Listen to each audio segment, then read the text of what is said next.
Assalomu alaykum, men aziz muxlisalarim. Mana uzoq tanaffusdan so'ng yana sizlar bilan ko'rishib turibmiz. Mana Napoleon pishirdim. Mana 10 qavat chiqdi. Qavatlari juda ham chiroyli bo'lib chiqdi. Mana bu chetidan chiqqan kesib olganlarimizni ham alohida pishirib qo'ydim. Bundan urvoq qilamiz. Hozir bu Napoleonni kremini qilib yopishtiramiz. Hozir Napoleonimizning kremini qilib olamiz. Mana 500 gram sariyog' xona sharoitida yumshatilgan bo'lishi kerak. Keyin chimdim vanilin solamiz. Mana bu yoqqa kristallический vanilin ishlataman, juda ham yaxshi. Keyin 1,5 litr sgushanniy молоко kerak bo'ladi. Men mari молоко ishlatyapman. Sizlar xohishga ko'ra o'zingizlar yoqtirgan молокоinglarni ishlatsanglar bo'ladi. Mana hozir tog'orachamizdagi sariyog'imizni solib oldik. Endi mana молокоimizni ham hammasini solib olamiz baravar. Keyin mikserda bir xil massa bo'lguncha aralashtiramiz. Молокоimizni hammasini solib oldim. Endi mikser yordamida aralashtirishni boshlaymiz. Bismillahirrohmanirrohim.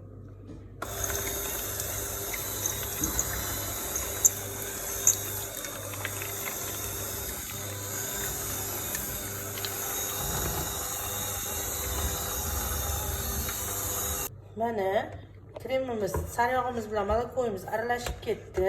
Bir xil massa bo'ldi. Endi bunga vanilinimizni qo'shamiz.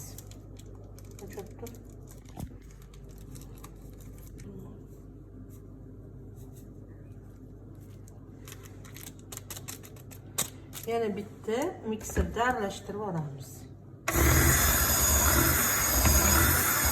Mana vanilinimiz ham aralashib ketdi.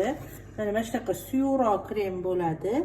Endi Napoleonimizni kremlab ustma-ust yopishtirib olamiz. Mana hamma narsamizni tayyorlab oldik. Endi Napoleonlarimizni bitta korjlarini ehtiyotkorlik bilan olib, qo'yib, krem surishni boshlaymiz.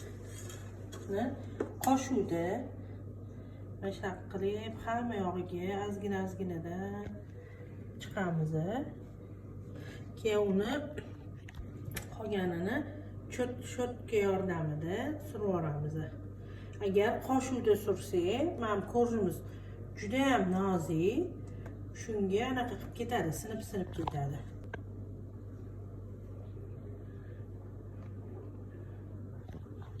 Mana shunaqa qilib surib qo'shuvda solib chiqamiz.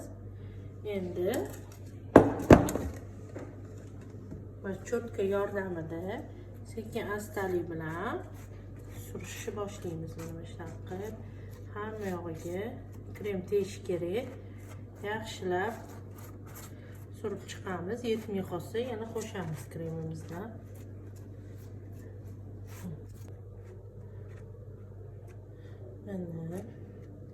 Mana shunaqa qilib ehtiyotkorlik bilan cho'tka yordamida suramiz.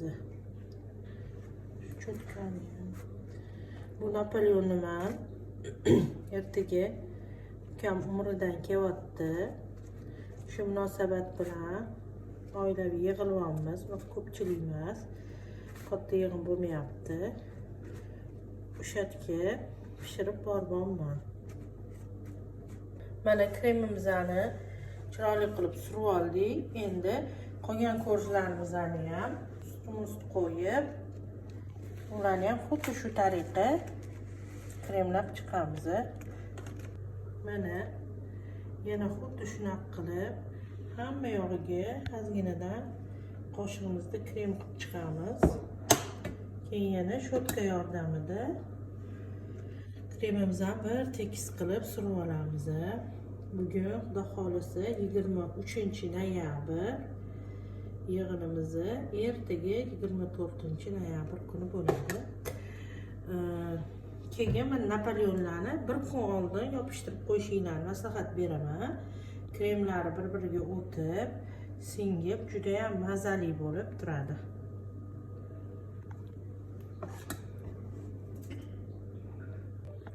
Mana shunaqa qilib qo'shuvda solib oldik.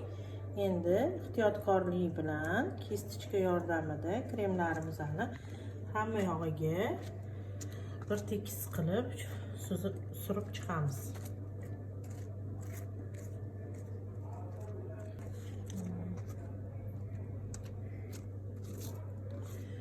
Ko'rishlarimiz juda ham nozik, shuni hisobiga ehtiyotkorlik bilan surmasak sinib ketadi.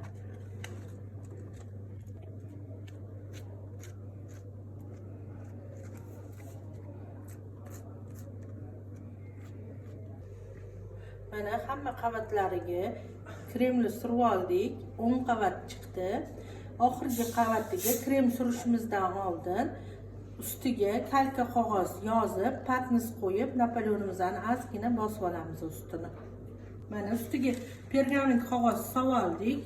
Endi bitta patnis qo'yamiz. Endi Napoleonimizni sekin-astalik bilan mana ustini bosamiz.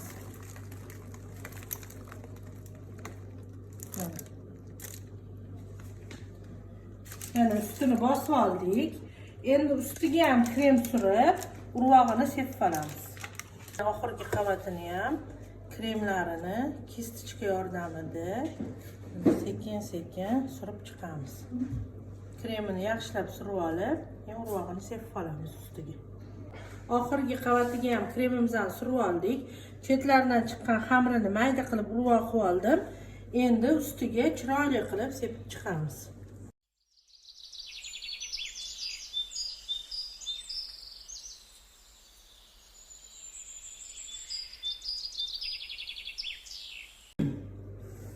Mana azizlarim, Napoleonimiz ham tayyor bo'ldi.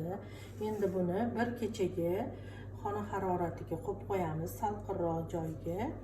Keyin ertasi kundan bemalol iste'mol qilsak bo'ladi.